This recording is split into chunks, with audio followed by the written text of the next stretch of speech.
হে everyone, সকালটা শুরু হলো রোজকার মতন এক গ্লাস জল দিয়ে। তো তার আগে যেমন ওষুধ খাওয়ার আমি খেয়ে নিয়েছিলাম, দেন খেয়েছিলাম প্রসাদ, ওই সকালে ভগবানকে বাল্যভোগ দেয় তো সেটা, আর সাথে খেয়েছিলাম রুটি আর ছোলার ডাল। এবার এক থালায় নিয়েছি কারণ সবটা নিরামিষ ছিল, কোনো ছোঁয়াছাড়ি কিছু ছিল না, যাই হোক।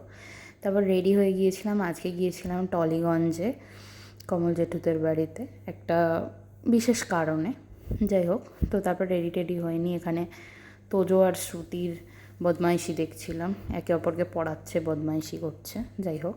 তো দেন একেবারে ওখানে গিয়ে আমরা ভালো সবার সাথে গল্প টল্প করে একটা বিশেষ কারণে যাওয়া হয়েছিল।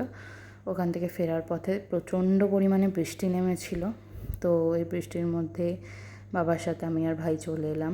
দেন এসে একটু রেস্ট করে বসেছিলাম অনলাইনে একটা ক্লাস করতে, মানে ইউটিউবে। দেন রাত্রে খেয়েছিলাম পটল আলুর তরকারি, সাথে কাঁকরোল ভাজা, সাথে দেখছিলাম পায়েল দেশমুখের ইউটিউবে একটা ফুড ভ্লগ, দারুণ লাগে আমার দেখতে অ্যাজ ইউজুয়াল। তো খাবারটা খেয়ে নিয়ে দেন বসেছিলাম ওএসের একটা ক্লাস করতে। এই স্যার ভীষণ ভালো ক্লাস করায়।